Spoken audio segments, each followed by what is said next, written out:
All right, welcome everyone to our event tonight, Russiagate in Syria with Aaron Maté. This event is sponsored by Peace Action New York State and Massachusetts Peace Action. Our organizations are focused on building a more peaceful society by ending wars, abolishing nuclear weapons, slashing the Pentagon budget, and more. We're honored tonight to be joined by Aaron Maté. Aaron is an award-winning journalist with the Grayzone, and he's the host of the show Pushback with Aaron Maté, also with the Grayzone. Uh, we scheduled this event originally to talk about Russiagate in Syria, and then the events happened last night or yesterday at Capitol Hill, which is on everyone's mind. So for format of the event tonight, what we're going to do is we will open with some questions about yesterday's events at Capitol Hill. We'll talk about Russiagate. We'll talk about Syria. We'll talk a little bit more about the political environment in the U.S. And then we'll open it up for audience Q&A. So if you have any questions you'd like to ask Aaron, hold on to them and we will get to them tonight. So on that note, we'll get started. Aaron, thank you so much for joining us tonight. Thank you for having me. Yeah, so to get started, can you share with us a little bit, just your thoughts or analysis of all this stuff that happened on Capitol Hill yesterday? The protests leading to violence, etc. Go for it. I think the sentiments I have to share are probably what I've heard from many progressives and leftists is just that what Trump did obviously is abhorrent and deranged, and these conspiracy theories that he was spreading were ridiculous. And this response was not surprising. I mean, he's got a base of support that is fueled by this kind of distrust of any authority, and it's been channeled into white supremacy, nationalism, chauvinism, aggression, like male aggression, especially. And so something like this was not a surprise. I think there are some takeaways from it in terms of what it says about this country.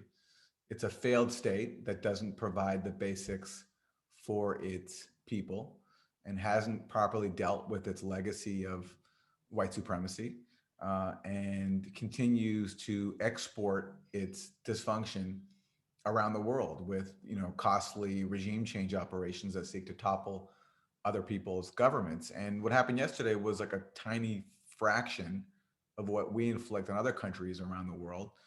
And it comes home in the sense that the soldiers who are sent off to do wars um, and they bring back with them, I think, the trauma of having to carry out atrocities and occupy and oppress other people. And I think that factors into some of Trump's base of support when it comes to veterans. Um, when you're a failed state that doesn't provide for its people, people's anguish is going to be channeled into different things. So on the Republican side, Trump has channeled it into hatred of immigrants, and that preceded him, especially with the Tea Party, and anything that can distract from the real causes of problems and dysfunctions in this country, which is concentrated power. The Democrats also serve concentrated power, although with some more variations. So they throw average people some bones, and they're obviously much less hateful and extreme than the Republicans are. But they've done something similar for the last 4 years, and this will get into what we're talking about tonight, Russiagate, which is that they've blamed everything on Russia. Essentially, they've said the cause of Trump is this intervention by a foreign power to install him in the White House. And once we uncover his hidden collusion with Russia, and once we get rid of him, then all of our problems will go away. That's essentially the message of the Democrats. So, in the absence of any strong political force that is organized around meeting people's basic needs, you're going to have displays like this. And I can't help but think about what it must be like for someone in the global South to witness what happened yesterday. Because, as I said, I mean, this was just a fraction of what we inflict elsewhere. Thinking of kids in Venezuela who can't access food and medicine because our government is trying to overthrow theirs. The violent protest that we supported there, and the literal military coup that we supported there. I mean, that's an actual attempted coup, and the things that we've carried out in other countries, like in Haiti, are actual coups. And that's why when George Bush weighed in yesterday condemning all this, I mean, even putting aside the Iraq War, I mean, he pulled off a literal coup inside of Haiti. And I went to Haiti in 2004 and I saw the terror on people's faces, and that's an actual coup. And when Democrats call this a coup, it's disingenuous because a mob attacking a capital is horrible, but it's not a coup. And meanwhile, a lot of these people have supported literal coups and regime change operations around the world. So, it's if there's a positive that could come of it, which I don't think there will be, at least from those in power, but for the rest of us, we could reflect on, the fear that we felt seeing the Capitol being overrun and people being hurt. We should think about the fact that we're complicit in doing that every day around the world, pretty much. And we also can think about, all the rage that was expressed. There are certainly people in that Trump base that are irredeemable. Like when Hillary Clinton called them deplorables, I think it was politically stupid and the wrong thing to do. But I think there was some truth to it. There are people who are just irredeemable racists who, no matter what, will never be won back. But there are Obama voters who ended up voting for Trump, and that shows that this is not just about racism exclusively. This also is about desperation. And Trump was this figure who promised to drain the swamp and, take on the establishment, which of course was a con. But there were enough people who were so just hopeless and desperate that they were willing to put their chances on a con man. And I think that if we want to change that and really address that dynamic, then we have to think about it seriously and what gave rise to Trump, and not just dismiss everyone who is now acting um, out of that anguish as just as an irredeemable, even though there is a strong component of that. But of course, that won't happen, and Democrats will instead portray this as a massive coup and that Trump is the sole problem. But Trump is just a symptom. He rose out of a systemic dysfunction that will not go away even after he leaves. And by the way, I really welcome him leaving. That's a good thing. And I'm happy he lost. And Joe Biden winning, although I'm not a fan of Joe Biden, I thought was a welcome development. And Democrats having the Senate now is a welcome development, because especially now, there's actually no more excuses for them to not do real things that can address the desperation that helped give rise to Trump. So that's my main takeaway from yesterday. Yeah, great. No, I think you make a lot of important points there, including places in the global south experiencing events like we experienced yesterday, in large part due to our own foreign policy activities. And also, I think it's really great that you highlighted how this whole concept of Trump being a symptom of larger issues. And if we don't address those, then we haven't addressed the environment that produced us Trump, and it could produce another Trump in the future. Um, you talk about that. Yeah. Okay. Yeah. The Democrats, they won the Senate, um, and now and they have the House, and Joe Biden won the presidency, so they don't have any excuses, and they can't blame everything on Mitch McConnell anymore. Do you think the Democrats will pass a $2,000 check for COVID relief, or what do you think the Democrats could potentially do now, now that they control the House and the Senate and the presidency, in terms of foreign policy as well? Well, foreign policy is where the president can really make a huge difference, and Joe Biden will have to decide whether or not he wants to continue Trump's policies or not in so many key areas. On domestic policy, I do think actually they'll try to go through with the $2,000 checks, because Biden did say that the outcome of the Georgia race depends on that. So I think it'll be hard to backtrack on that now. Although, of course, politicians backtrack all the time. So who knows? Maybe they'll just say that, maybe they'll think that with Trump no longer being there, they don't have to do anything anymore. I wouldn't be surprised if that is what they revert to. But on foreign policy, Biden will have to decide, does he want to continue with this murderous um, global empire that we have going? And I'm sure he will. But on certain key areas, I guess he's faced with the challenge, with the question of, does he want to continue the particularly extreme direction that Trump took it in? So does he want to continue trying to overthrow Venezuela's elected popular government by destroying the country's economy deliberately and preventing the country from importing food and medicine and trying to install this clown figure like Juan Guaido. Democrats have been 100% behind that policy. I mean, Nancy Pelosi stood with Juan Guaido in the Capitol when he visited. During the State of the Union, when Trump recognized him, Nancy Pelosi stood up and gave him a standing ovation. Joe Biden has promised to continue to recognize Juan Guaido.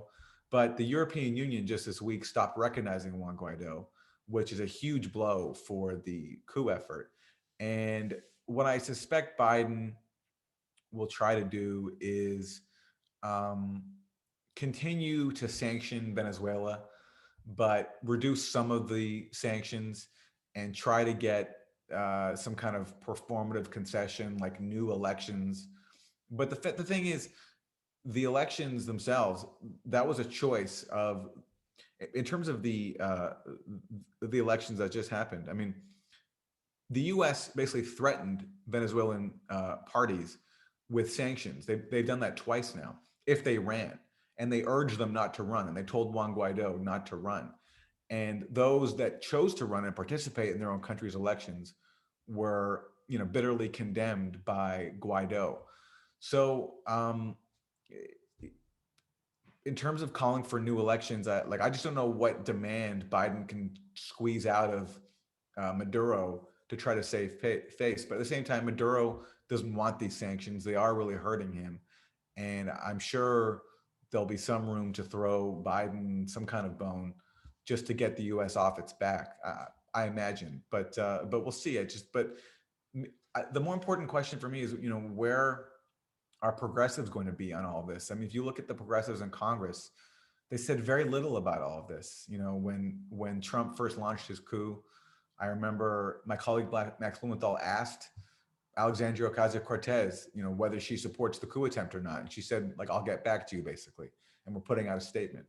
And then she ultimately deferred to the party leadership, which supports the coup. And since then, there's been criticism of the sanctions, but there hasn't been a very strong response. And so, really, I think the progressive movement, to the extent that it exists now in this country, will be really instrumental in what happens on foreign policy. I mean, same with Syria, with this dirty war that the U.S. has been waging for 10 years. 10 years ago this year is when it began. So now we have these bipartisan Caesar sanctions on Syria that prevent it from importing even basic medical equipment and are destroying its economy. The U.S. is occupying parts of northeast Syria, and it's controlling the oil and also controlling a region that produces a fair amount of wheat. So right now, when Syrians are waiting in hours and hours long lines for bread, that's mainly because of the sanctions that are destroying their economy and hurting their imports, and also because they can't even access the wheat from their own country. And that's a deliberate U.S. policy. So does Biden want to continue that? There are people inside the Biden-Obama camp that support that policy. After all, they began the dirty war in Syria. But there are people who don't as well. So we'll see who wins out. And certainly there, it's like, why do we want to deprive Syrian civilians of bread and medicine? And why are we forcing their doctors to smuggle in equipment to repair their CT scanners? I actually interviewed today for Pushback. I haven't put it out yet, but it will be soon. I interviewed the UN Special Rapporteur on Sanctions, who was calling for the US to lift its sanctions on Syria. And she was talking about the difficulties that humanitarian workers face. One humanitarian worker told her that the sanctions are actually causing wider devastation than the war, because the war itself at least was confined to particular areas, where as the sanctions hurt everybody and caused suffering for everybody. And she also said that things like toothpaste have now been banned from being imported because they've been labeled with a dual use purpose, which means that, under the US sanctions regime, they've been designated as having a use for both civilian but also potential military purposes. So you can somehow maybe use toothpaste for military purposes. So Syrians are having a hard time importing toothpaste. So that's how sadistic we're being. And of course, this is happening. Why? Because Syria defeated our dirty war. Syria, Russia, Iran, and Hezbollah defeated our dirty war, where we flooded the country with billions of dollars in weapons and training for so-called rebels who turned out to be Al-Qaeda aligned jihadists that destroyed the country, and who, if they were successful, in the words of Robert F. Worth, a journalist with the New York Times, if they were successful, for example, in a place like Latakia, they would have committed sectarian mass murder. That's who we were supporting. In the words of Jake Sullivan, who is now coming into the Biden administration, he wrote an email to Hillary Clinton that put it very plainly. He said, quote, Al Qaeda is on our side in Syria. That's who we were supporting. And that's what we waged that dirty war for, to basically, we were so determined to destroy that state because it's an ally with Hezbollah and Iran, that we ended up being on the same side as Al Qaeda. So does Joe Biden want to continue that policy of now punishing Syrian civilians because their government defeated our dirty war against Al Qaeda and also against ISIS, who we didn't directly support, but our war in Iraq gave rise to, and our dirty war on Syria gave leeway to, in that they were able to freely roam and take over parts of the country because the Syrian government was occupied fighting back against the jihadists that we were supporting. So does Joe Biden want to continue that? And you can ask that question everywhere. With Iran, it's interesting. I'm not even sure that Joe Biden will return to the Iran nuclear deal. He's talked about it, but yet other aides like Jake Sullivan have talked about adding new conditions.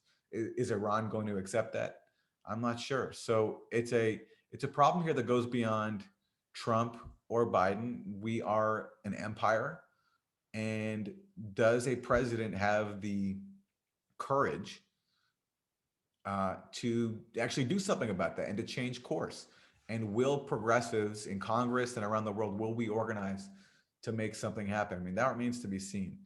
It's I've never seen foreign, like in the Trump era, it's like we all forgot about foreign policy, I think, on the leftist side. If you look, and I hope that under the Biden era we can remember it again. And of course, I haven't even talked about the mass murder in Yemen. That's one place where I'm actually hopeful.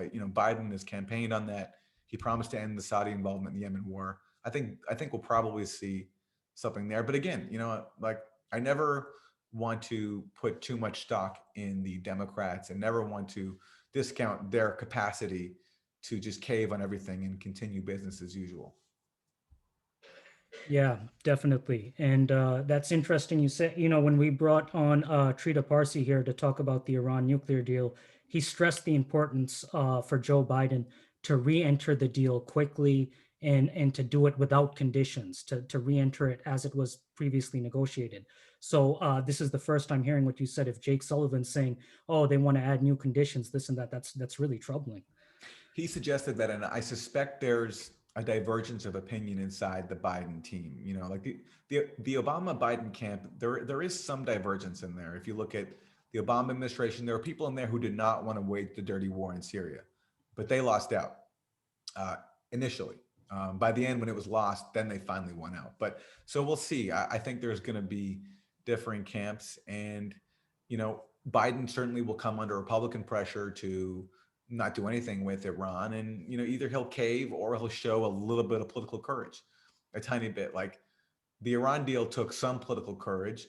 Opening up to Cuba took some courage, although not very much. It's such a stupid policy, and the U.S. was becoming such a laughing stock around the world that it didn't take much. I mean, these people have no courage at all. Obama, who had so much political capital, had no, he got into a personal spat with Benjamin Netanyahu, but what did he actually do in practice? Nothing. He rearmed Israel as it was committing mass murder in Gaza. So does Biden have any more courage? The one bit of hope I'll say is that it's been reported that internally he was against the Libya war.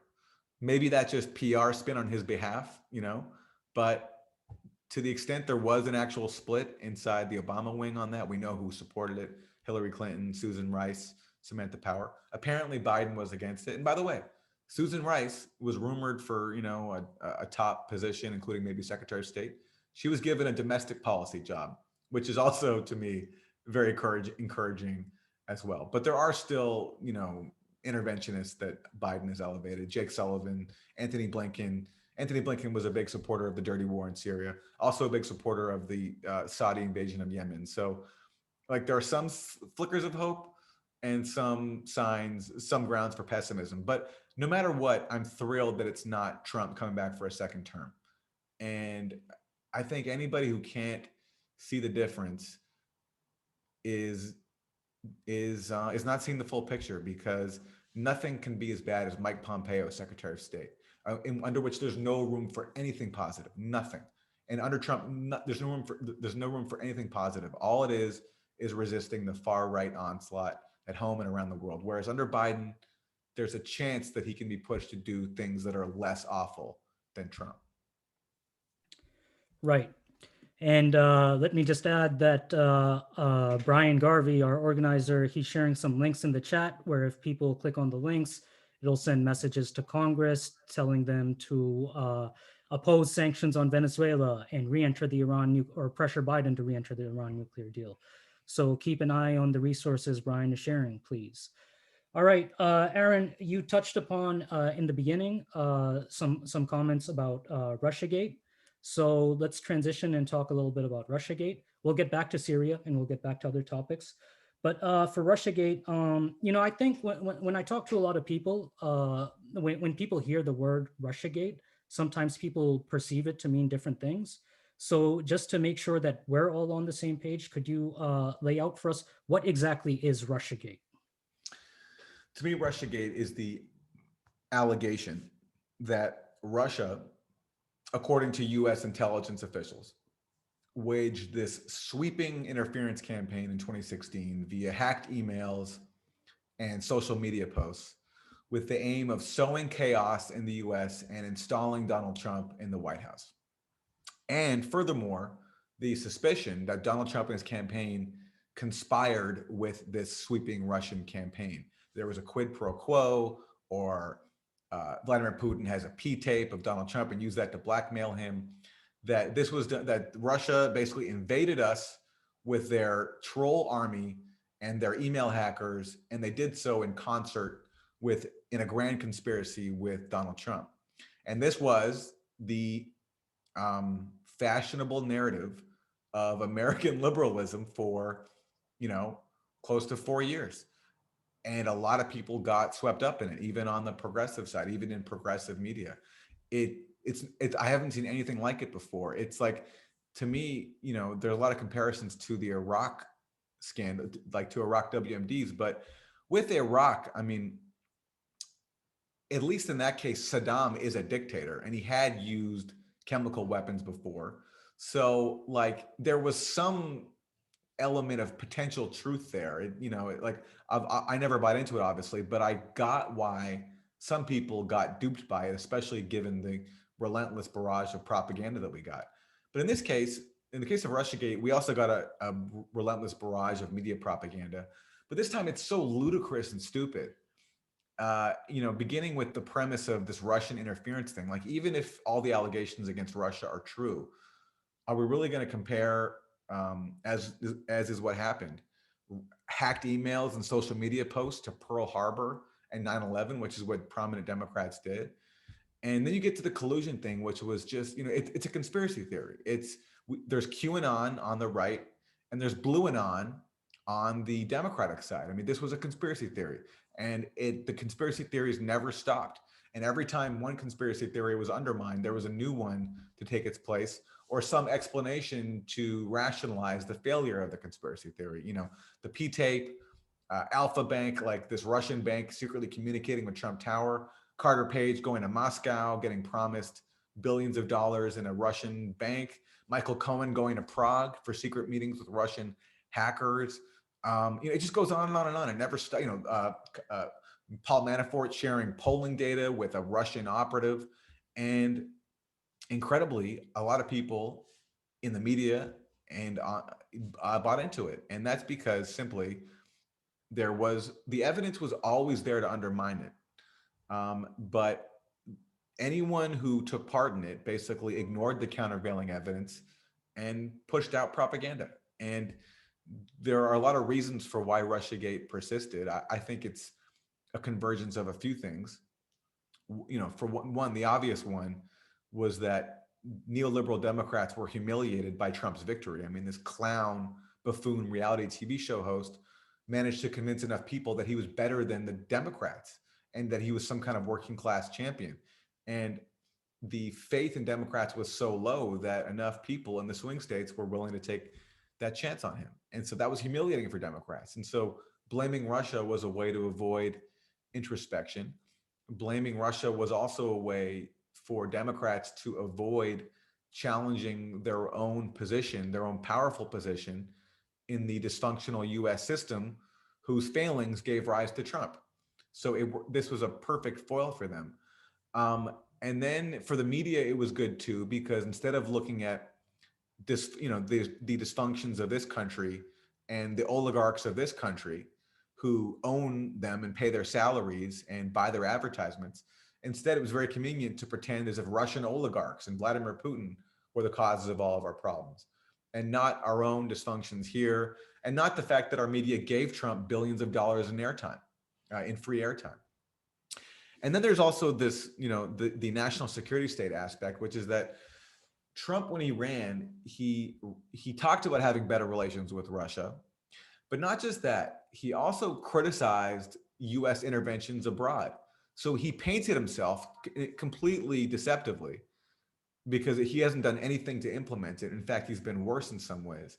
But he painted himself completely deceptively as this anti-interventionist. He criticized the destruction of Libya. He criticized the proxy war in Syria. And he talked about cooperating with Russia. And, there was even a study that showed that in communities where military sacrifice was highest, in countries where there was a highest rate of residents who had lost loved ones to wars, that correlated with a higher rate of support for Trump. Because I think that message resonated, especially when contrasted to Hillary Clinton, who is the embodiment of interventionism, given her record and the Clintons' record and the Obama administration's record too. So for the national security state, then for them to paint Trump as this pawn of Russia, it served this convenient purpose of, criminalizing his, any kind of diplomacy with Russia that he would have carried out, and B, undermining the rhetorical appeal of his anti-interventionist rhetoric. And again, I stress rhetoric because, again, it wasn't sincere. I think he had his finger on the pulse of the electorate, and he played to that. Again, when he came into office, he was just as hawkish as Obama in certain areas and even more hawkish in other areas. So that was a con. But ascribing all this to him being a pawn of Putin was a way to stigmatize the appeal of an anti-interventionist rhetoric. And we saw that when all of a sudden, instead of, a resistance to Trump being organized around real issues, initially it was with the protests against the Muslim ban and the women's march, but soon it became about putting all of our faith in the national security state and, worshiping them as our heroes, and the entire liberal resistance being sidelined and pacified and doing nothing. No, there was not much organizing. Basically, we had to watch MSNBC and CNN and wait for Robert Mueller, this, silver-haired patrician, Marine veteran, former FBI director. He was now the face of resistance, and he was going to solve all of our problems. So we were demobilized from being involved around real issues, which was great for the Democratic Party, which doesn't care about real issues really. And that helped preserve their status to the point where, there were bigger protests to save Jeff Sessions' job when Trump fired him than there were to save the Iran nuclear deal, or to save Obamacare. I mean, if you look back, when Jeff Sessions got fired right after the midterms in November 2018, liberals organized protests in hundreds of cities for Jeff Sessions, this racist a Republican, because we were told that him being fired might imperil the Mueller probe.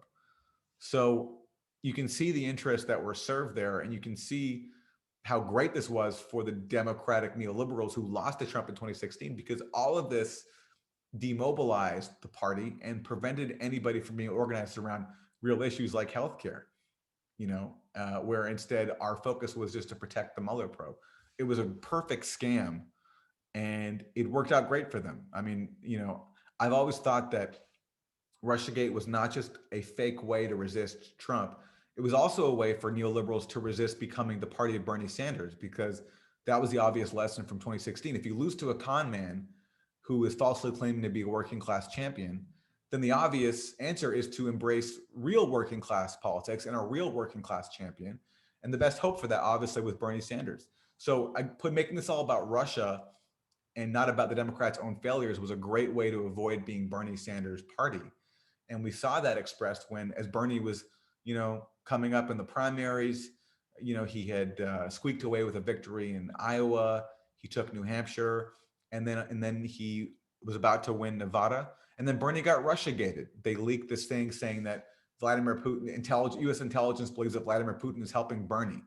It was no surprise that Bernie got Russiagated because Bernie Sanders, I think, was always a tacit target of this whole thing because the most important thing was protecting neoliberal power. Wow, yeah, no, that's a good point. How you tied it into how Bernie Sanders got Russiagated as well. I actually didn't even consider that.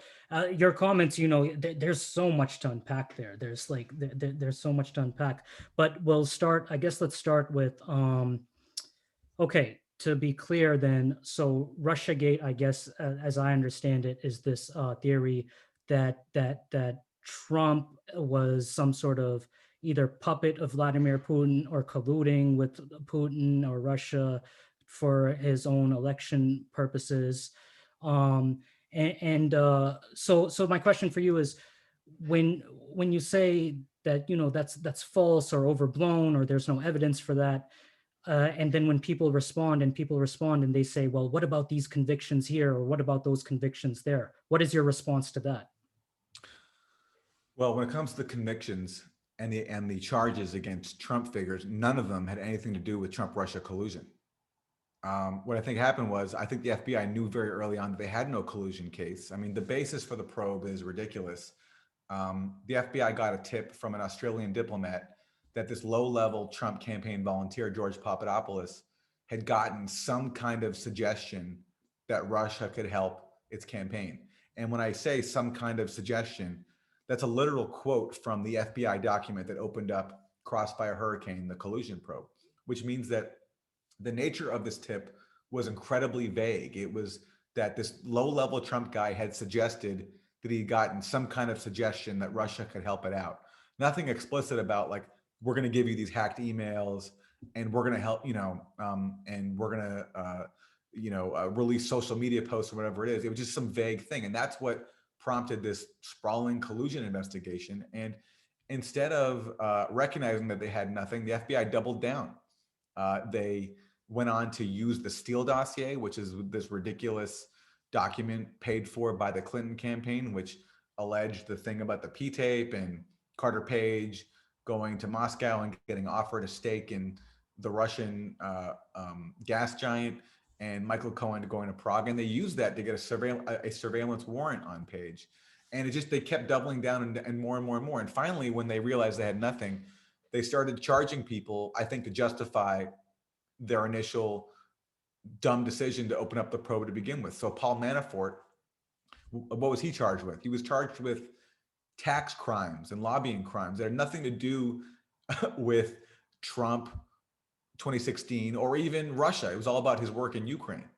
And by the way, in Ukraine, the work he was doing, he was trying to move his client away from Russia, which was something that got conveniently completely distorted in how Manafort was covered. So every single case, there's no allegation of collusion. It's things that are unrelated to Trump and Russia, and it's process crimes. And they nailed people for perjury charges in the case of George Papadopoulos and Michael Flynn, that if you actually look back on the evidence, weren't even valid. It's not even clear that they actually lied. And if they lied, they were completely inconsequential. So I think that those indictments, which is what law enforcement does sometimes, were not based on anything valid, but they were just there to justify the underlying case and give the public something.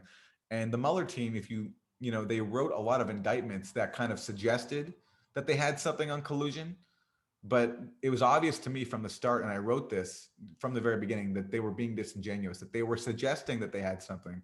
But ultimately, if you read the whole thing, no evidence ever of any collusion ever comes up. It's all innuendo. And I think they were doing that to fuel a media narrative. And they were doing that, to basically, because I don't think that these national security state officials like Trump. And, I don't like Trump either.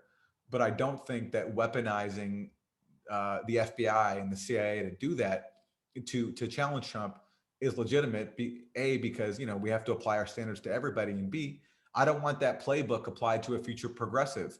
If there's a future progressive candidate who the FBI and the CIA don't like, and I hope they don't. I hope one day we have a candidate who U.S. intelligence doesn't like. I don't want to legitimate a playbook that says that they have the right to go and uh, pursue ridiculous investigations that tie them up and smear them for cynical reasons. So these the problem was, though, the media did such a horrible job at accurately reporting all these indictments and all these allegations and court filings, and the media cherry picked and did its best to also portray the narrative that there was something there to this Russia thing, because it played great with their audience. It was great for ratings, and it served the imperatives of Russiagate, where you're opposing Trump through any means, but actually focusing on real issues. And so everyone just kind of went along with this. It was this all-consuming racket, and only those who had the time. I mean, like, I work in media, so luckily I had the time to go through all the indictments, but most people don't. So people were just left with what media was telling them, and the media was giving them a very misleading picture, and that's what kept us going for so long, unfortunately. And that's what, even a lot of well-meaning people that I know still think that there is something there, because they, I don't blame them. They weren't told anything else. And voices like mine, who were trying to point out the actual facts, were marginalized. We didn't get airtime on cable networks, and even in progressive media too. There just wasn't that much space for us. Well, there's space for you at Mass Peace Action. So, anyways, Appreciate it. yeah, there's a okay. Well, I guess the next question would be, well, let's just clarify first before moving to the next question that these charges that Trump colluded with Russia illegally for his electoral victory, or to sow dissent in America or whatever, that they produced some flashy headlines, but when people like you and other journalists or people looked into it, the evidence for it was lacking. So I just want to make that clear, because people do, and even my apolitical friends, they seem to have this assumption that something improper was going on between Trump and Russia, and that's a fact. But the evidence for that, again, has been lacking. So my question for you next is, in the field of media or journalism, where you think people would value things like objectivity and truth and evidence and things like that, why hasn't there been any accountability for them largely getting this Russiagate story wrong and misreporting it to the public? And you could also say that about the WMD story in Iraq in '03. So what are your thoughts about that? Well, the media system that we have exists to serve power, the people who own the media and who buy advertisements on media. And the people who buy ads, they want to see a narrative that reflects their own worldview, and so they don't want to hear about the lack of healthcare in this country and the murderous regime change operations that we're carrying around the world. It's more comforting to hear that Trump is the fault of Vladimir Putin, and that this is the real story that we need to focus on. And it's also helpful for them if the masses, instead of focused on those things, are instead distracted by things like a Russia conspiracy theory or Monica Lewinsky, or all these things that are not the biggest, not the real causes of our problems. So there's that imperative there. And in the media system, it just, once there's a dominant narrative that catches on, and there are red lines drawn, and if you challenge it, then you're punished. You don't get promoted, you don't get bylines, you don't get invited on shows, and people internalize that lesson.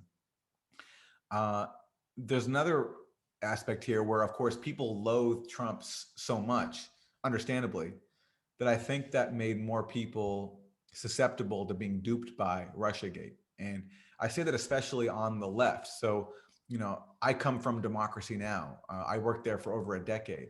And to me, DN used to set the standard for, noble adversarial journalism. But DN totally, during the Russiagate era, totally bought into it.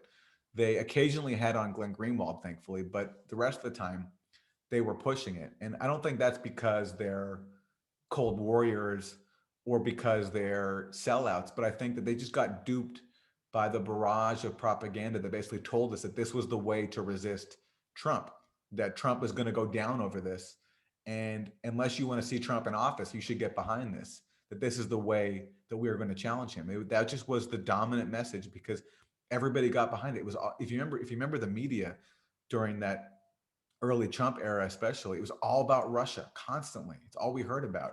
And that got very seductive for people. I mean, you look at The Intercept as well. They had Glenn Greenwald, who was debunking all of it, but the rest of their main correspondents who were covering this went along with it because there was the Trump factor, whatever you want to call it, Trump derangement syndrome. And then, of course, just, like imperial propaganda is very effective in this country and it dupes a lot of people. So, you know, um, Russia is portrayed as this evil villain that wants to destroy us. I mean, obviously, and it's, superficially, it can seem plausible because Vladimir Putin is this conservative figure, you know, as a progressive, I don't have really anything in common with him. So it's not hard, I guess, to see this foreign leader as this villain. And a lot of people just didn't really think beyond the surface, and they bought into it. So it depends who you're talking about, but it's a combination of, I think, just on the part of like careerist opportunists in corporate media who just got the message, got the party line, and ran with it.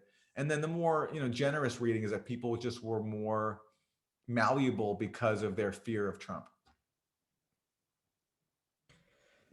Right.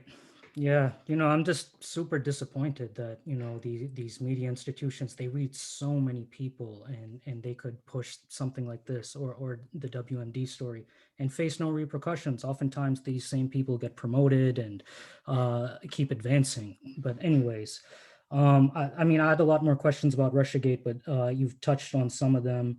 Um, I guess another question, like I'll say, when I was listening to the media report about Russiagate, to me, it came across as very xenophobic. They would act as if, Absolutely. so that's my question for you. Is it fair to say that the media reporting was, and also the Democratic Party and these Never Trump, Lincoln Project Republicans, is it fair to say they engaged in xenophobia, anti-Russian xenophobia? Absolutely. Absolutely. And that's why when we look at MAGA people who are peddling xenophobia, to really properly address that, we should look at our own xenophobia, the xenophobia that liberals promoted, you know, um, where Russia was invading our country, and you had covers like the one on Time magazine or Newsweek, where like the Russian flag was like, or like some famous building in Russia was like becoming the White House, and you know, just and this poor woman, Maria Butina, who is this like gun rights activist from Russia, who came to the U.S. She got portrayed as this Russian spy, and there was so much just violent, and this honeypot who was using sex to, dupe vulnerable Americans in this Russian plot. I mean, it was totally xenophobic, and I've spoken to enough Russian Americans to get a sense of just how kind of actually scary this time was for some Russian Americans, that they didn't feel safe at times, and they felt just kind of like affronted by all of this. It was totally tolerated constantly at the highest levels by Democrats and by MSNBC and CNN. This idea of these Russians invading our country, like Rob Reiner once, I remember, said on MSNBC that the Russians are in our bloodstream. You know, it's completely xenophobic garbage, and so it's important to reflect on that as we respond to the xenophobia of the MAGA crowd, because for 4 years we were on the liberal side, whatever you want to call it, we're totally um, we totally succumbed to our own deranged conspiracy theory. It just was presented in a more elegant fashion on cable news, instead of being on like instead of like ranting MAGA heads. This was like people like Rachel Maddow spewing this every single night, and it was disgusting. It's you do a whole study on it, and it should be documented because it really was awful. Yeah, Yeah, and I just want to hammer that point home. You know, when these Democrats and these even the corporations and stuff, they say things like Black Lives Matter. They claim to be for inclusivity, this and that. If they're engaging in anti-Russian xenophobia for political partisan reasons, that's blatant hypocrisy. So, Well, and there's another element to that when you talk about Black Lives Matter.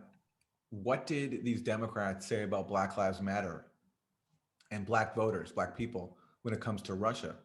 The predominant line from the Democratic establishment was that Russia duped Black people into not voting for Hillary Clinton. That literally was what Hillary Clinton said. She said that the Russians were very effective at convincing Blacks not to vote for me in Michigan. That's what she said. So, what she's saying is that Black people are so malleable that these dumb Russian social media ads that weren't even about the election, that Black people can be duped by that into not voting for her. So what Hillary was doing was outright racist contempt. She was showing outright racist contempt for Black people and saying that they were so malleable and credulous that they could be swayed by Russian social media posts. And that was like a widely accepted narrative. David Axelrod, I could find you a million examples. Like um, after, like he pointed to some dumb study about Russian social media posts. And he said that, it's true that minority turnout declined in the key battleground states from 2012 to 2016. So these Russian social media posts could have been a factor. It's ludicrous when you look at, first of all, just what these actual Russian posts were. Nobody saw them. Most of them came after the election, and they weren't even about the election. It was just dumb clickbait. But whatever, even if it was like really sophisticated, this idea that these dumb Russian ads on Facebook and Instagram could dupe people into not voting for Hillary, that's an expression of outright racist contempt for voters of color. And it was completely normalized in the Democratic Party establishment. And everyone just kind of accepted it as as as normal. And look, even when Black Lives Matter protests were happening, Susan Rice went on cable television and talked about how Russia could be to blame for fueling these protests. And you'll find a million headlines like that about how Russian social media posts are turning us against each other. It's very convenient because, again, neoliberals don't want to look at our actual systemic dysfunctions in this country because they benefit from those. They enjoy power in that dysfunctional system. So even something like Black Lives Matter, which they claim to support, they still couldn't resist uh, blaming that on Russia. And even yesterday, yeah, I'm not sure if I mentioned this yet, but look at Ben Rhodes and Michael McFaul and all these liberal luminaries. Even in a case where Trump had done something so deranged as to encourage this mob violence, they couldn't resist still bringing up Vladimir Putin and saying that this is Trump is doing what Putin has asked of him. This is a perfect gift to Putin. That's how wedded they are to this deranged Russiagate narrative and their own imperial goals, that they couldn't help but making this very American display of violence yesterday somehow about Vladimir Putin. I mean, that's how wedded they are to this xenophobic narrative. yeah, totally. That's it's almost comical. They're bringing Putin into this thing from yesterday. For our next question, I want to bring in Brian Garvey. Brian, are you there?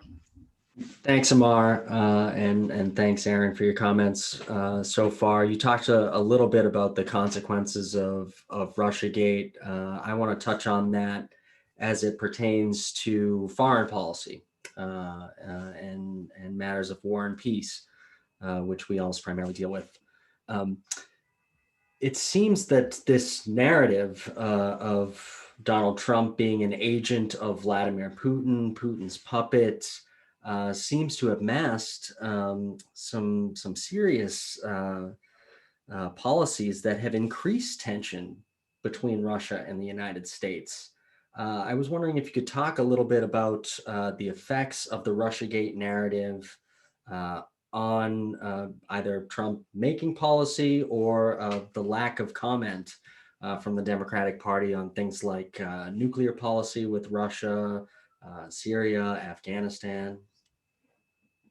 Absolutely. And let me actually apologize for not bringing this important issue up earlier, because this actually, I think, is the most important issue of them all when it comes to Russiagate in terms of the existential consequences that it has had, where Democrats and the media in the US have been more interested in their deranged conspiracy theories about Trump and Russia and deranged paranoia about Russian interference, to the point where they've been willing to ignore all of the major ways in which Trump and his crowd have dangerously escalated tensions with Russia, including literally threatening nuclear peril. So, you know, this whole time that we've been hearing about Trump as being Putin's puppet, meanwhile, he's done things like killing the INF Treaty, a major Cold War treaty with Russia, reached under Reagan and Gorbachev that limited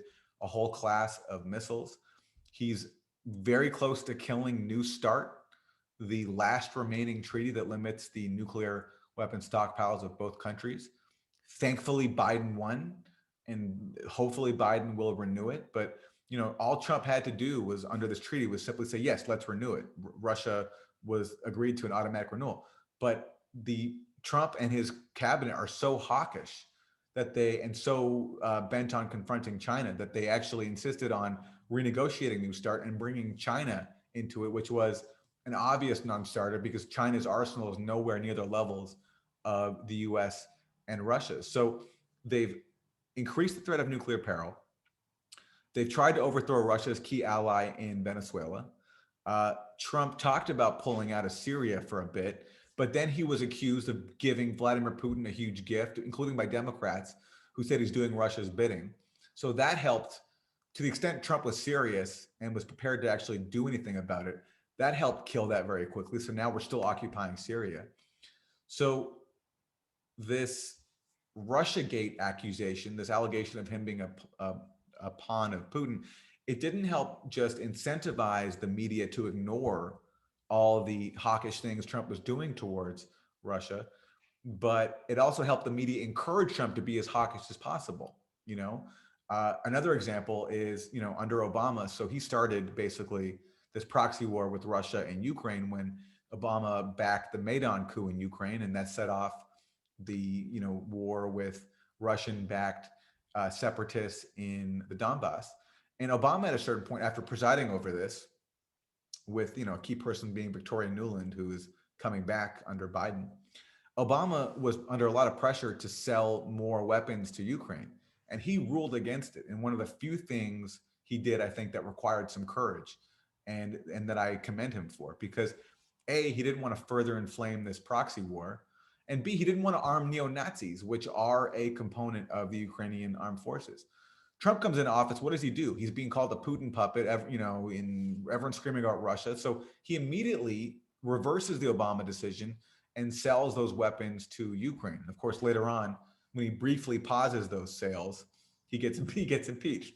And the impeachment is all about how we have to fight Russia over there, so we don't have to fight them over here. And it's Jason Crow and Adam Schiff screaming every day about how Vladimir Putin wants to destroy our democracy. And a lot of people pretended as if this was a way of holding Trump to account, and that this was really going to keep Trump in check, when really it was just another deranged Cold War exercise to, I think, make up for the failure of the Mueller investigation, which collapsed just a few months before impeachment. But anyway, so this has had catastrophic effects on foreign policy.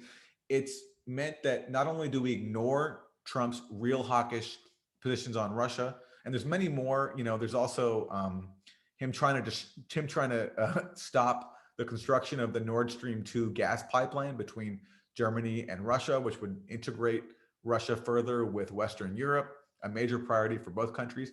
Trump imposed sanctions on people who were involved with that. But we just ignore that because it undermines the convenient narrative that Trump is doing Russia's bidding. It's insane. And again, taking it to the summer with the bounties allegation, where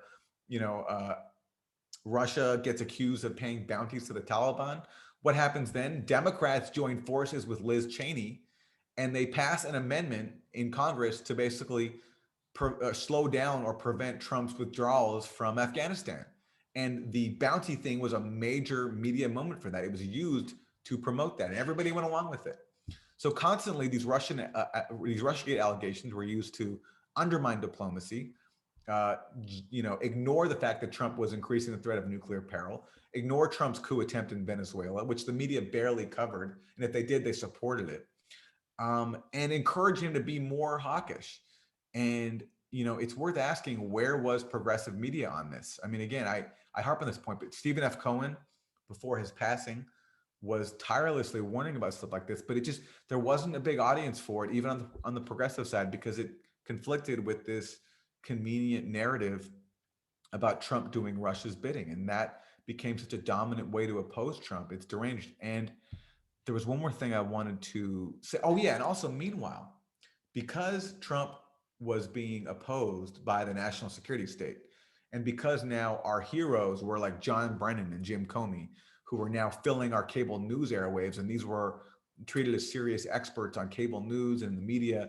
We had to worship the FBI and the CIA. That meant that whatever the imperatives of the national security state are then what we have to support as well, because these are the guys who are bravely standing up to Trump. So it had that impact as well, of like moving everyone to the right on policy, ignoring any policy that undermined the conspiracy theory about Trump and Russia, and then worshiping the national security state bureaucrats who, whenever Trump deviated from their orthodoxy, that's when they opposed him. And so that's why when impeachment, the hero was this guy, Alexander Vindman, who like spoke out because he didn't like the fact that Trump had paused weapon sales to Ukraine. He wanted to have a war in Ukraine. He wanted to arm Ukraine against Russia. And he was now our hero. And even on the liberal side, and there's, Joe Biden, I remember, gave a speech where he talked about, let's have a standing ovation for Alexander Vindman. I mean, neocons ended up being our heroes. And neocons, by the way, used this Russiagate thing and this Trump thing to rehabilitate themselves. And that's why all of a sudden David Frum was a liberal hero and all the time on MSNBC, Bill Kristol. And everyone just watched it happen. And all these awful, hawkish neocon things became normalized because that was presented to us as the way to resist Trump. That's right. You have people like Keith Olbermann apologizing publicly to his old nemesis, George W. Bush. I think that's one of the greatest consequences of Russiagate is the rehabilitation of the neocons, the glorification of the national security state. It's extremely disturbing, and just how prominent it was. This Bountygate story was. They really ran with it. I mean, Joe Biden featured it in his convention speech. Yep. John Kerry did the same. Yep. Can you talk a little bit more about the effects of Russiagate turning so much of the Democratic Party into a pro-forever war party? Well, they already were, right? That's true, of course. But they use this to preserve that because, again, one of the lessons they could have drawn from 2016 is like, geez, Trump condemned the intervention in Libya, and he talked about not intervening anymore in countries, and that had a rhetorical appeal. So Democrats who support these policies then stigmatize the appeal of that by saying that if you have that position, then you're just a Russian dupe and you're a Trumpist, So they used the fear of Trump to stigmatize the very real grievances that he was speaking to, and that people are tired of wars and tired of spending money on wars. And so Trump was used as a vehicle to stigmatize that, and Russia was used as a vehicle to do that as well. And of course, what's funny about the bounty thing, it's the exact same thing with Russiagate. You have nonstop mania about this one certain thing. Like, take any piece of the Russiagate thing. Like, there was one week where it was Michael Cohen's week, and then Paul Manafort's week, and then Carter Page, and it kept going. And every time evidence would emerge to undermine the prevailing conspiracy theory of the week, they just move on to the next one. It happened so many times. I mean, how many bombshells ended up being duds? And the same thing with the Russian bounty thing. So all summer, right? Every day on MSNBC, the Russian bounties, Trump is letting Putin kill our troops, And then when the Pentagon starts saying that actually there's no evidence of that, we've investigated, we found no evidence at all, everyone's kind of moved on. And some people still say it, but they don't talk about it anymore because the Pentagon investigated it and they found no evidence for it. So they've just moved on to the next thing. And what's funny about it is that on the Trump side, who's their main foe, who they want to take on and blame for all US problems, is China. So what the Trump side is doing is they're weaponizing the Russiagate playbook and just assigning it to China, to the point where last week, Trump officials started claiming that China was paying bounties to the Taliban to kill U.S. soldiers in Afghanistan. So it's become so lazy that basically Trump is just basically taking the same propaganda, the same conspiracy theories, and erasing the name and giving it, the name of the enemy that they want to go after.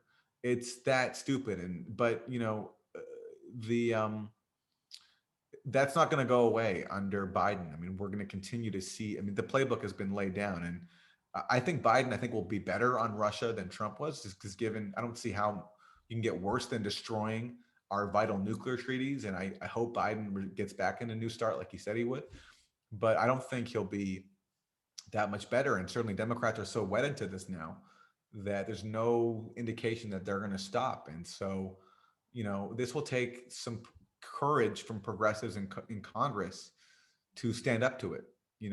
Tulsi Gabbard did that, but she was demonized. And not that I agree with Tulsi Gabbard on everything. I have some differences with her on some big issues. But when she talked about ending regime change wars and stopping the Cold War, people attacked her relentlessly as well and called her a Russian asset and smeared her for with all kinds of baseless charges. And I think that was done in part to send a message that if you do this, if you stand up to the bipartisan war machine, you're going to get smeared. And I'm hoping that some Democrats, because Tulsi's gone now, she's no longer in office, that some Democrats reject that and have the courage to stand up to it. But I'm actually not optimistic. Yeah, that's right. Hillary Clinton and a lot of the mainstream media rushed to basically call Congresswoman Tulsi Gabbard a major in the U.S. Army and Yep. an Iraq war veteran, a foreign agent. I want to talk a little bit about Syria. I know you've done a lot of work on Syria, so we're just going to go from one controversial issue to the next. I know you've done a lot of work investigating the use of chemical weapons in Syria, but before we get to that specifically, I want to talk about the general presence and reasoning behind the U.S. presence in Syria. It strikes me that before the invasion of Iraq, the Bush administration went to great lengths to portray Saddam Hussein and his government not only as a disaster on the humanitarian front, but as a direct threat to the United States. Of course, that was lies surrounding WMD and the false connection to Al Qaeda. But it strikes me as very concerning that when the US military intervenes around the world now, they don't even bother to make that case that whatever country we're intervening in this case, Syria, is a threat to the US. It's simply an act of the United States as world police. Are you concerned with that change? And do you see an ability to change the narrative to something that is focused more on defense and, as we all say, war is a last resort? Yeah, I mean, in the case of Syria, they initially justified it by saying that, well, it depends what we're talking about. We're talking about direct U.S. military intervention in Syria. They initially justified it by saying that we have to stop ISIS. And it's true that the U.S. did attack ISIS in Raqqa, and they helped defend Kobani from being taken over by ISIS. But then they stayed there, and they've occupied northeast Syria. And that is not the only U.S. intervention in Syria. There also was the Dirty War. And that to me is the most sinister because that's the one that doesn't even get discussed. So secretly, the CIA spends literally close to $1 billion per year. Apparently, it was $1 out of every $15 in the CIA's budget was spent on the dirty war in Syria.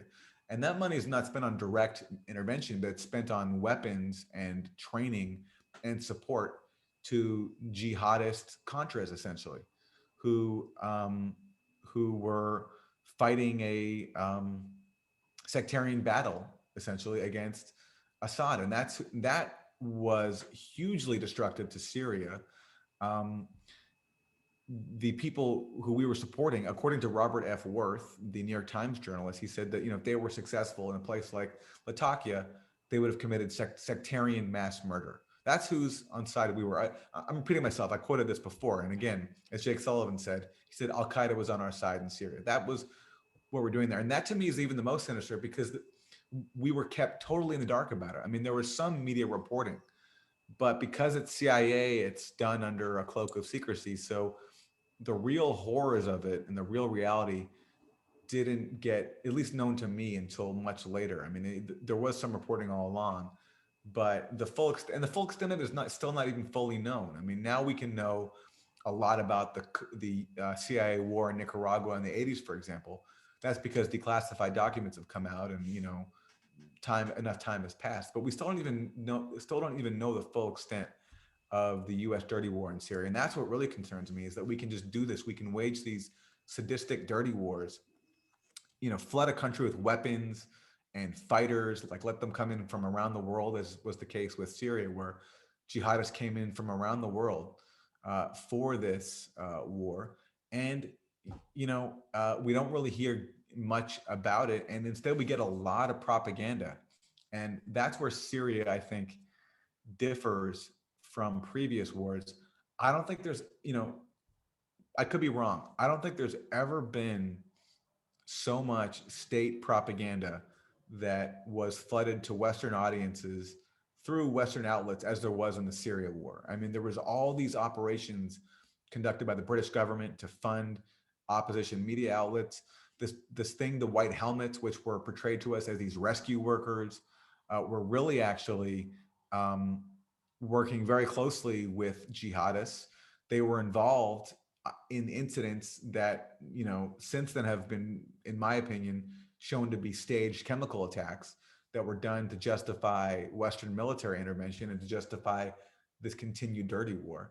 So there was something really sinister and cynical going on by weaponizing,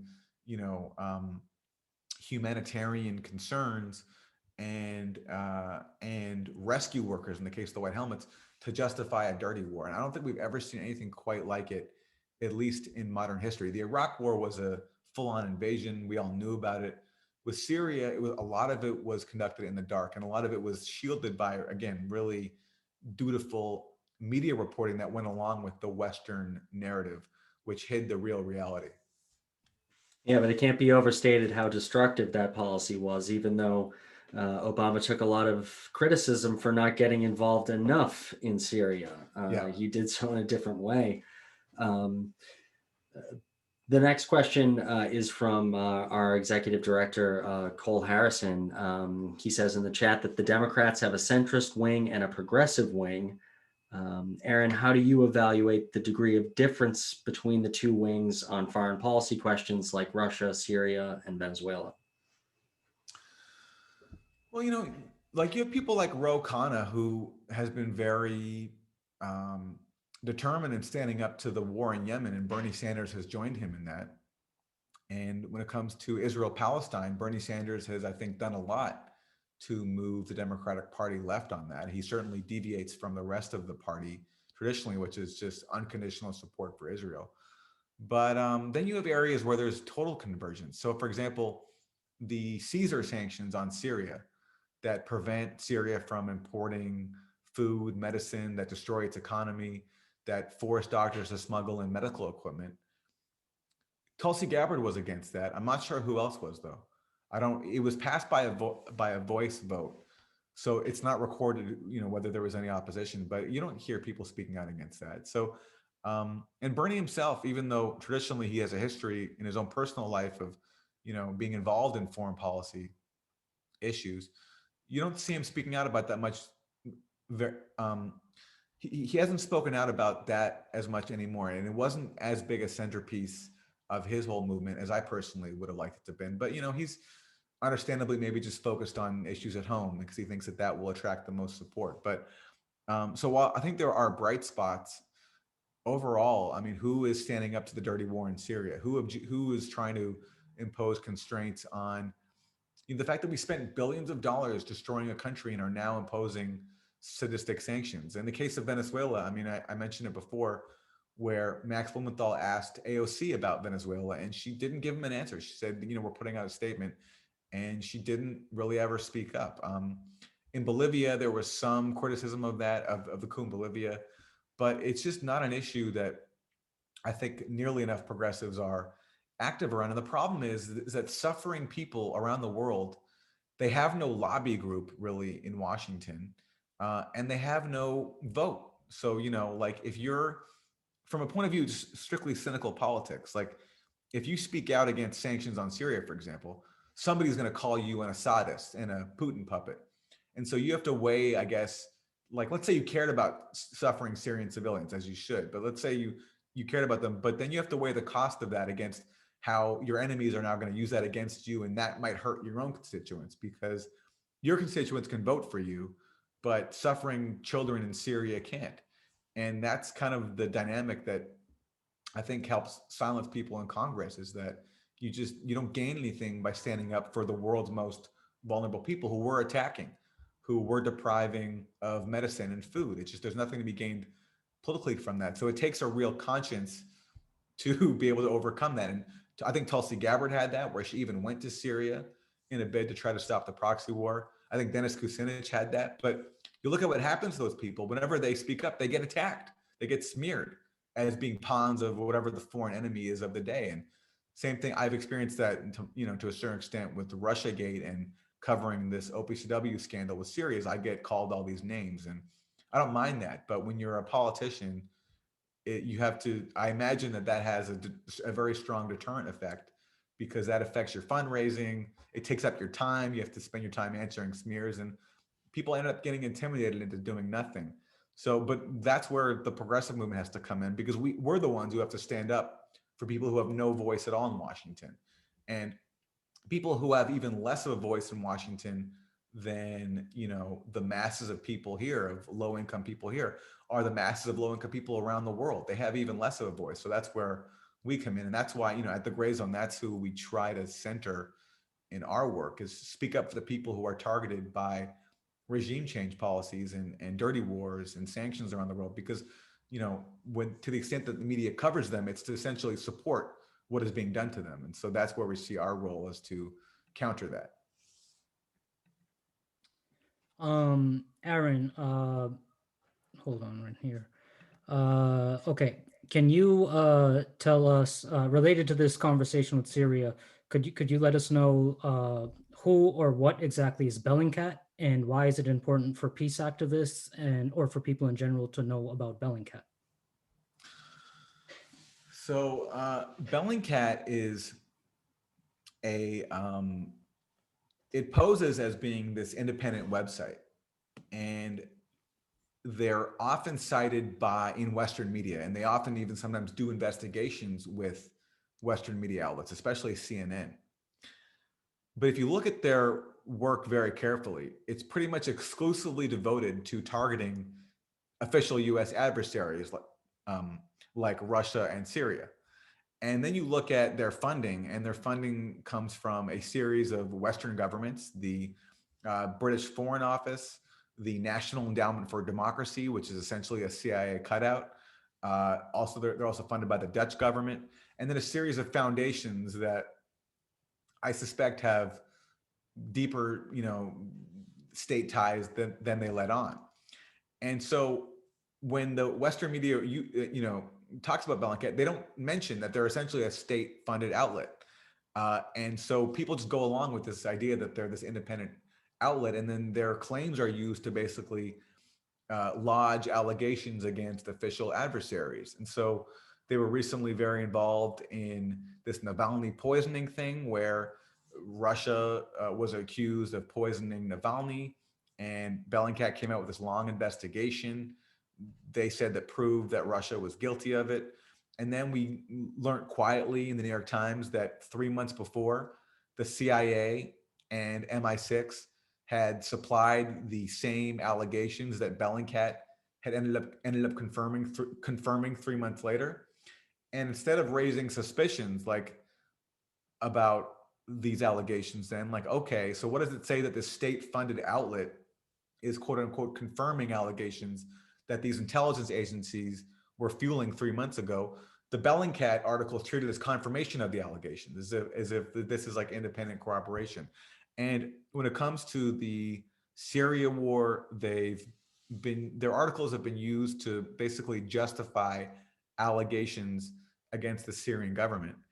And they've done it through a bunch of means, including presenting, science that looks plausible, but I'm not a scientist, but scientists that I know, serious people like Ted Postel, the physicist from MIT, has shown their stuff to be ridiculous. And in the case of the story that I've been covering extensively, the OPCW's Syria cover-up scandal, Bellingcat has been used repeatedly to try to justify the allegations that Syria was guilty of a chemical attack in Duma in April 2018.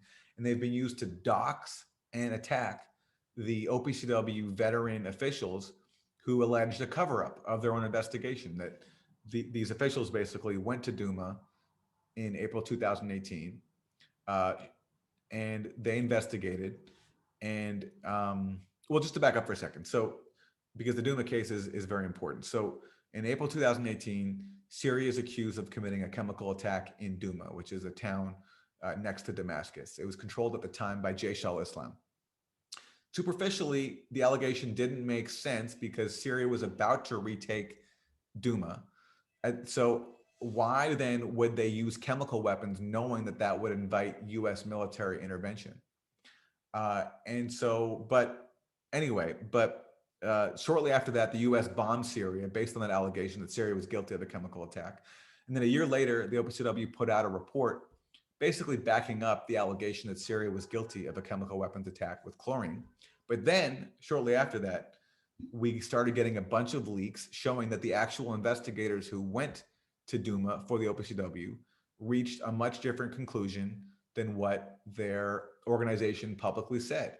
And that these leaks showed that their evidence and their findings were suppressed and censored, and conclusions were rewritten to say things that these investigators had not concluded. In fact, they had found evidence that this attack was in fact staged on the ground. So Bellingcat in response has been used to basically try to undermine these whistleblowers and portray them as rogue actors who don't know what they're talking about and who are disgruntled and all this stuff.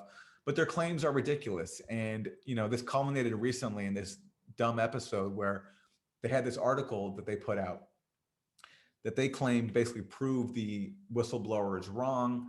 And it was this letter that they said that they obtained that they said was sent to one of the whistleblowers.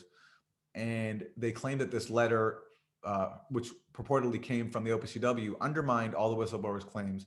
And the fact that it was never leaked suggests that these OPCW whistleblowers have concealed damning information. Well, we showed that this letter was essentially a hoax because the letter that they claimed was sent to one of the whistleblowers was never actually sent.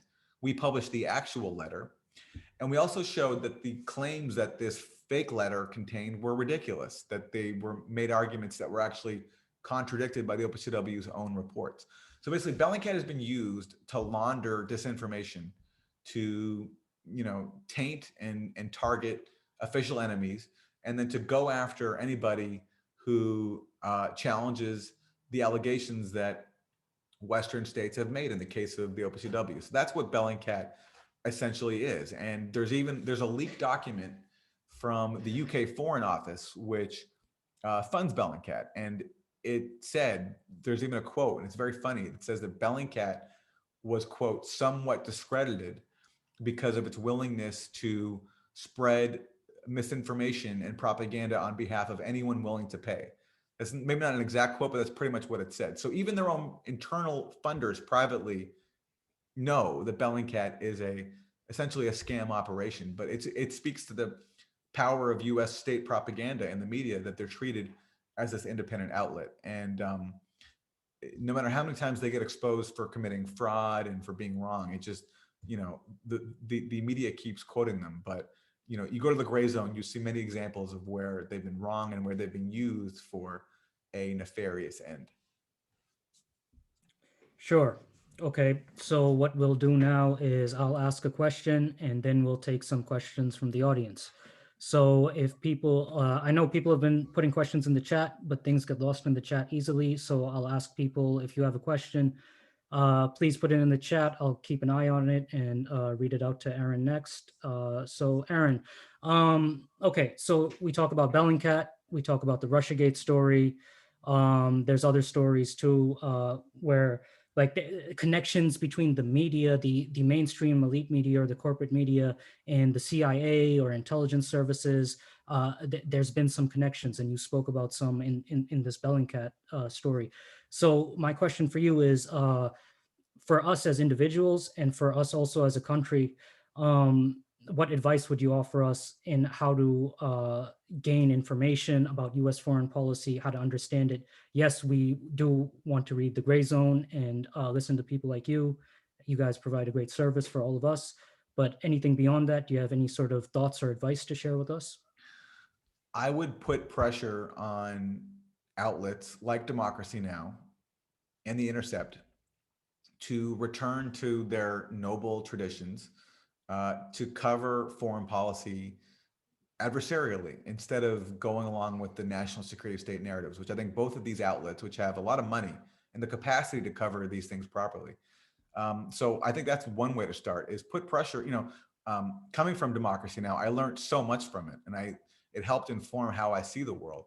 And it's been really depressing for me to see the shift it's undergone in the Trump era, where I think it went along with so many of the deceptions when it comes to Russiagate and Syria and the new Cold War on China, and also even the targeting of countries in Latin America like Venezuela and Nicaragua. I saw Democracy Now! Where I learned so much about being a journalist.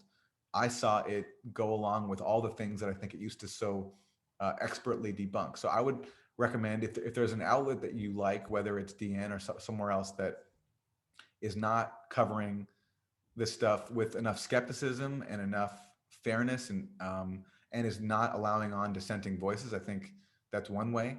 And look for outlets that you think share your values and your way of looking at the world. I mean, I'm biased, but I think the Grayzone does a really good job with the limited resources we have. And there are plenty of journalists who do great jobs. The World Socialist website is really good. Consortium News, Mint Press News often does really important stuff, although I don't always agree with everything I see there. But so there is alternative media, and just support it and pressure those who are also in the adversarial lefty space to do better, just to reclaim their own tradition. If you agree with that analysis, I'm not saying everyone should necessarily agree with me. That's just my own take. But outlets, especially liberal lefty outlets, are vulnerable to audience feedback, and they listen, which is good. And I think hopefully now with Trump gone, that might remove some of the confusion that I think some outlets fell prey to, and hopefully they'll remember that that the US is an empire and it does bad things around the world, and it's important to focus on those and not just worship the national security state because they were supposedly against Trump, or at least some of them were. So hopefully that will be remembered. But Russiagate has done a lot of damage because as we've talked about, it sort of helped institutionalize a hawkish foreign policy, a hawkish way of looking at the world, a chauvinistic way of looking at the world, and this blind trust in the national security state. So the impact of that will be something to grapple with, even in lefty media spaces. Right. All right. Okay, there's a couple. There is another topic I want to get into, but I forgot. Do you have a few minutes, Aaron, in case we run over 8:30? Do you have a couple minutes? Yeah. Okay, awesome. So let's take a couple questions, and then we'll start to close this off. All right, so I'll hit you off with two right now, real quick. Jeff Klein says, quote, on Syria, the usual smearing of anti-imperial leftists from the liberals was amplified by a sector of the left agreeing with them. Aaron, could you comment on that one? And let me just give you another one real quick. A second question, Paul Shannon asks, what do you make of the present barrage of information about Russian cyber attacks on many of the US's key institutions? So when it comes to Syria and the left, the best faith spin on it that I could put is that, look, propaganda is very powerful. I myself bought into some of the Syria propaganda stuff at a certain point. So I can't like condemn everyone who gets duped by it. It took me a while to go do my own independent reading, and you know, like I saw my friends Ben Norton and Max Blumenthal and Ronnie Akala getting attacked and smeared, and I wanted to just find out for myself what like what was going on, because I saw even some leftists attacking them, and as soon as I did a moment's research and reading what the reality was, it was obvious to me that they were entirely right. And so the best faith spin I can put on it is that some people on the left are just credulous and they haven't done enough independent reading on their own. And it's superficially appealing to buy into this idea that we're supporting this freedom struggle in Syria, the Syrian revolution, because initially there were some protests that were calling for democratic reforms under an authoritarian government. And so why wouldn't you support that? But the problem is that that element got crushed a long time ago, and that narrative got repurposed to basically help justify supporting jihadist contras in a brutal, dirty war that was not about peaceful protesting for democratic reforms. It was about flooding the country with weapons and militias, and that's not a peaceful revolution, and it's not something that I want to support, because what right do we have to destroy a country with billions of dollars via the CIA? I mean, I just don't accept our right to do that. And you don't have to like Assad or be a fan of his government to believe that we don't have the right to do that. And I guess some people who mean well have gotten duped by the propaganda, and that's what happens. I mean, to justify wars abroad, I mean, narrative managers will use cynical weapons, cynical means to take advantage of people's concerns for humanitarian rights to justify it. So with the first Gulf War, we heard that Iraqi troops were ripping out babies from incubators. With the second Gulf War, we heard that there were rape rooms inside Saddam's Iraq. With Libya, Susan Rice told us that Gaddafi was giving his troops Viagra so they could commit mass rapes. So this kind of humanitarian interventionist propaganda is used constantly. In the case of Syria, it's true that they are living under an authoritarian government. I'm happy I don't live under Assad, but we don't have the right to destroy a country because we don't like their government. And of course, this has nothing to do with Assad being authoritarian, because if we really cared about authoritarian governments, we could easily replace the ones that we support in Saudi Arabia. And we wouldn't have supported Saudi Arabia when it went over to Bahrain at the exact same time as Syria was happening to crush the protests in Bahrain with military force. So it's unfortunate how toxic Syria has become. And the best thing we can do is just be calm and try to be compassionate and speak to the facts. The second question about the alleged Russian hacking, there's whether it's true or not. And actually, I wouldn't be surprised if it's true. I mean, this is espionage. The U.S., it's been known now for a few years that the U.S. has planted cyber weapons inside of Russia's electrical grid and committed all sorts of espionage there. So this is what these countries do. So I wouldn't be surprised actually if it is Russia. But then of course you look at the rhetoric and you saw, Senator Durbin saying that this was an act of war. So of course, Cold War hawks are going to use this to justify increased militarism, increased surveillance. In fact, there was a long article recently in the New York Times where they gave some clues as to what I think part of the agenda is here, what this will be weaponized for. And there's, the article is sourced to some intelligence officials. And what their message was is that these hackers were able to take advantage of constraints on NSA spying domestically. So the NSA can easily spy abroad, but there are some constraints on the NSA to spy internally. And what this article was suggesting was that these hackers took advantage of that, took advantage of protections against spying here. So I think one thing that this will be used for is to justify increased spying at home, as if they needed more, justification already. But in terms of the allegation itself, I have no way to say whether it's true or not. I'll just say that if it was Russia, I wouldn't be surprised at all. Yeah. Okay. All right. We're going to take a couple more audience questions and then start to get ready to wrap this up.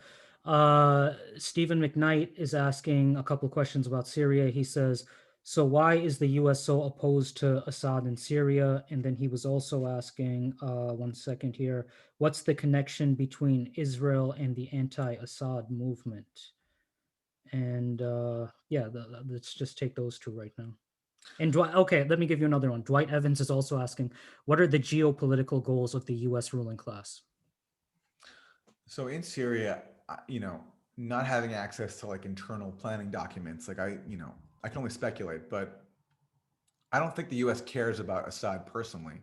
I think the goal here was to weaken a state that is a member of the Axis of Resistance. So, Syria is an ally of Iran and Hezbollah, and both Iran and Hezbollah act as deterrents to the US ability to use force, violence in the Middle East, as well as Israel as well. So, attacking Syria was a way to help undermine that, not just by taking it out, but also by actually drawing in Iran and Hezbollah and bleeding them of fighters and resources. I think that there was sort of this Afghanistan type imperative there, a goal there to draw in Iran and Hezbollah in the same way that the US used Afghanistan to bleed the Soviet Union. And where Israel comes in, Israel stole the Golan Heights from Syria. Syria wants that back. Syria traditionally has been a supporter of the Palestinian cause, although after the protests broke out in 2011 and Assad crushed the protest, Hamas actually broke off with Assad. But I think there's been some reconciliation on that front recently. But what I think the goal of Israel here was just to, weaken what has been also a deterrent to Israeli aggression before, and weaken a country that wants its territory back, and also, bleed a country that is in strong alliance with Iran and Hezbollah, which Israel also sees as its mortal enemies and acts as an impediment to Israeli aggression in the region. Iran and Hezbollah have supported Hamas, and Israel, it makes sense that Israel would want to take out one of their allies in Syria. So I think the U.S. and Israeli goals here totally, totally coincide, and I think that's what makes it tragic for so many leftists to get duped by that, because especially on the pro-Palestinian side, because what they're essentially doing is by supporting the dirty war in Syria, they're really supporting something that Israel has encouraged as well. And that's why now, I mean, Israel continues to bomb Syria almost every week. I think just last night, Israel bombed an area outside of Damascus.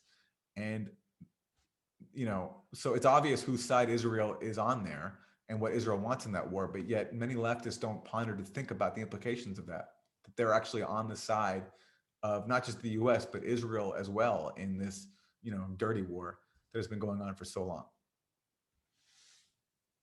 Right. Okay. All right. So I'm just trying to figure out how to word this next question. There's a couple different ways to ask this, I guess. Like this stuff with Nancy Pelosi and this campaign for force the vote. Well, first of all, in case people don't know what that campaign is, could you summarize it really briefly for us, and then give us your thoughts? I guess my specific question would be, how come some of these blue dog Democrats, some of these more, I guess, conservative Democrats, they can withhold their vote from Pelosi and get a pass, but if the progressives even think about doing it, if their supporters even talk about it, all hell breaks loose.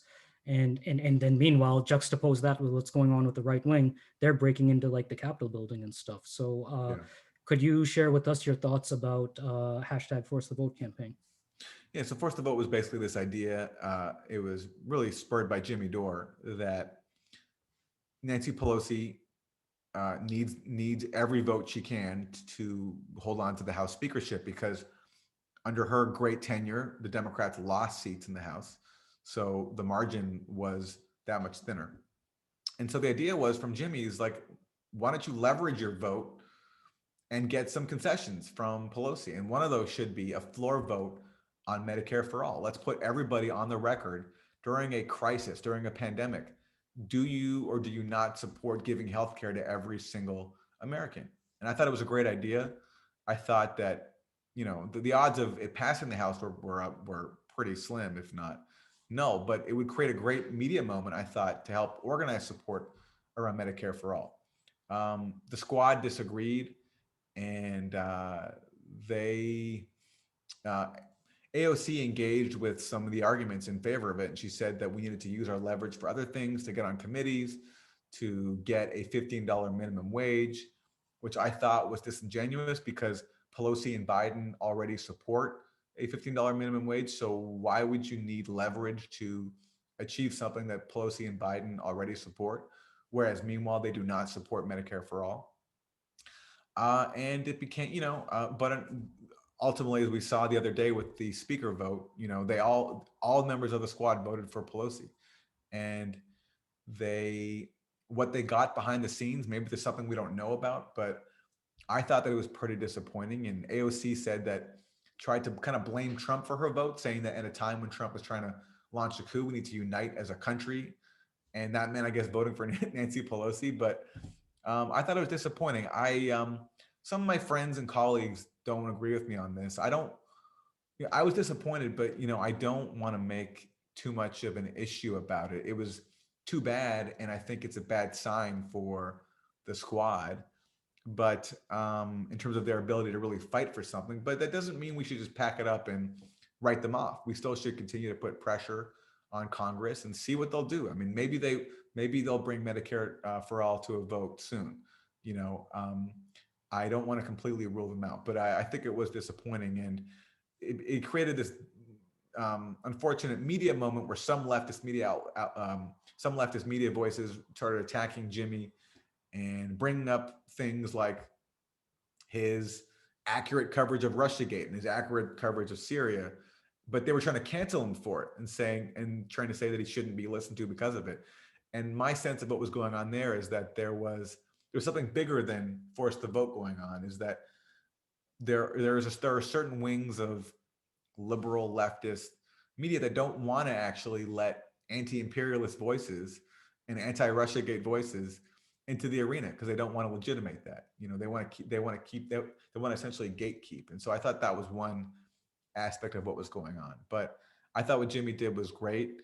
And I just don't want to be so cynical as to write everybody off. I want to hope that they have something else in store, and certainly, Democrats continue to push for it. And friends of mine think it shows that the squad is a fraud. And I guess we'll see. But certainly, I think that they missed an important opportunity.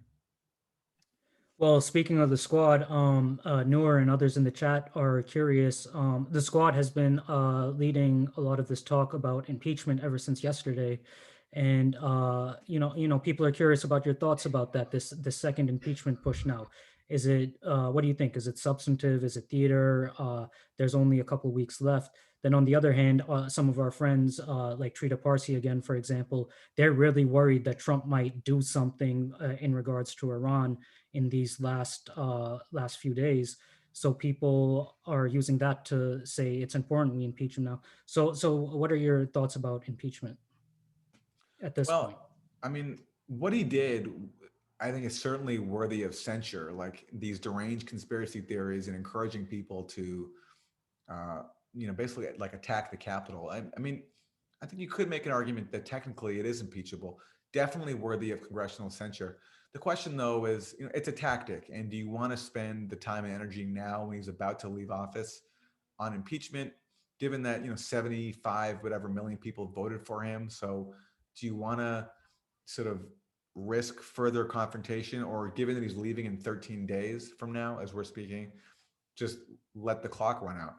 If there was a serious threat that he was starting a war with Iran, I think that would certainly be much bigger grounds for impeachment.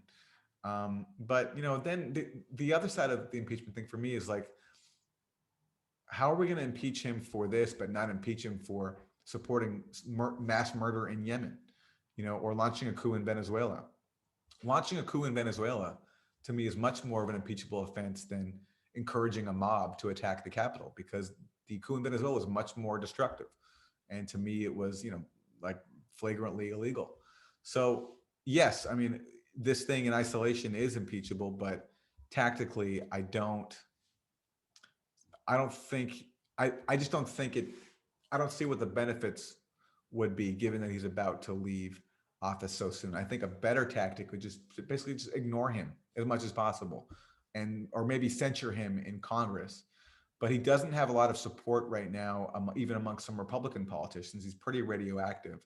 So to spend time on impeachment, look, I wouldn't be like against it if they did it, but I just don't, it doesn't strike me as the best use of energy right now.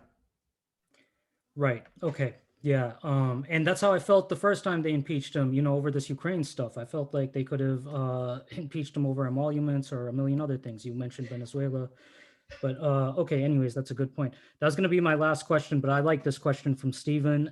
So that'll be the last question, and then I'll kick it off to Brian to close us off.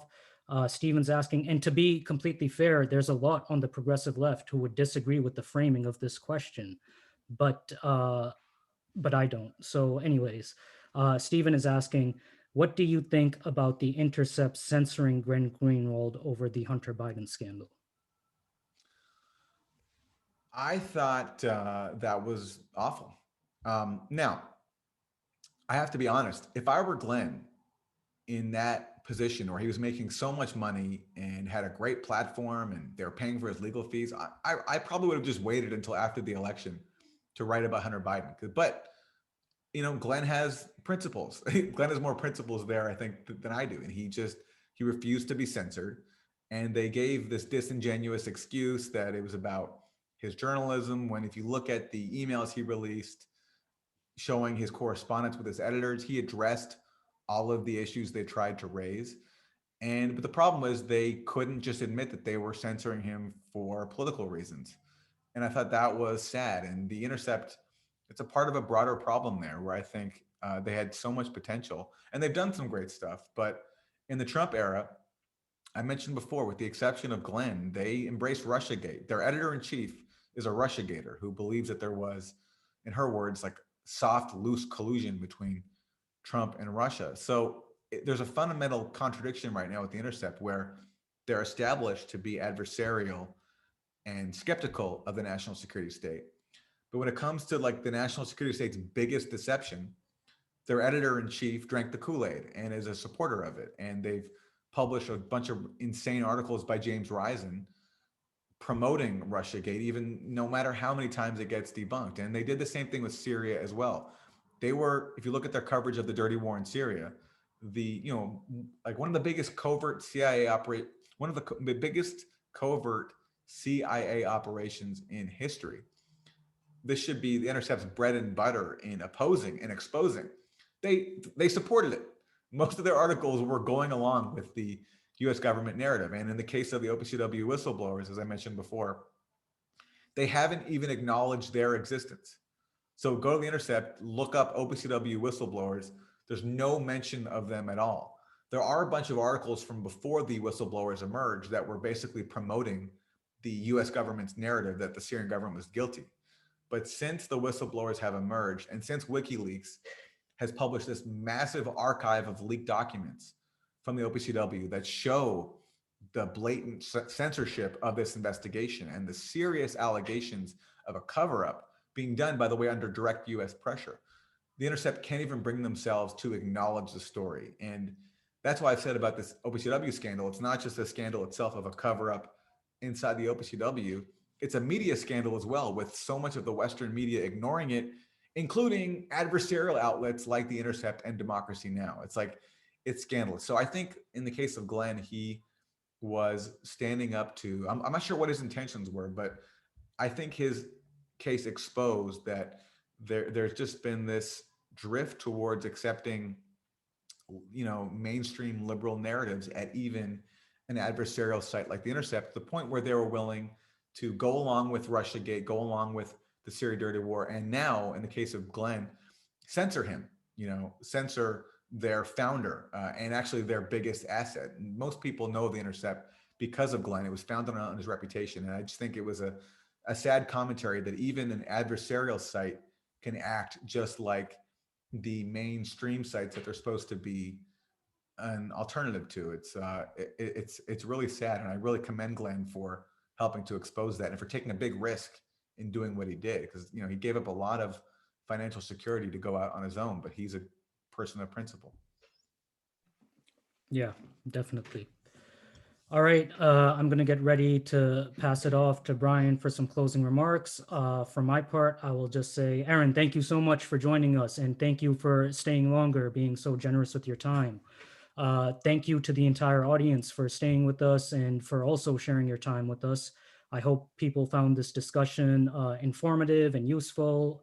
And I will be sending everyone here right now and everyone who registered a follow-up email tomorrow, which will include a video of this event. So please share the video around, subscribe to our YouTube channel, check out Aaron on Pushback with Aaron Maté, check out the Grayzone if you guys are interested in these topics.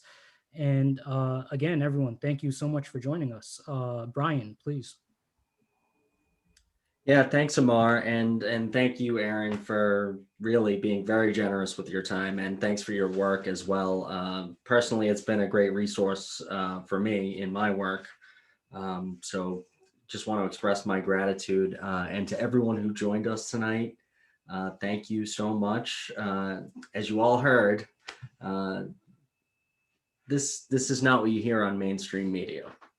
So please do support Aaron and his work at the Grayzone. Check out Pushback. And also, I want to thank our co-sponsor, along with Massachusetts Peace Action. This program tonight was sponsored by Peace Action New York State. So we're going to be sending out a follow-up email with the link to the recording. Please share it with all your friends and contacts. Get the word out. There will be other links for you to take action and put pressure on your legislators. And the other thing that I would suggest is to join us. Join an advocacy group. Join an anti-war group if you're not already involved in one. These ideas are very popular. They don't get a lot of representation in mainstream media, but the people of this country and the people of this world want peace. We have the power of the people with us. So what we need to do is join together so we can be as effective as possible in putting pressure on the powers that be and getting what we want, which is a peaceful world for us and for our friends and our family. So just with that, please check us out. Please help us in our struggle to secure peace and justice. And thank you all so much for your time, and stay healthy and have a wonderful night. Thank you. Thanks, guys. Thank you. Thanks for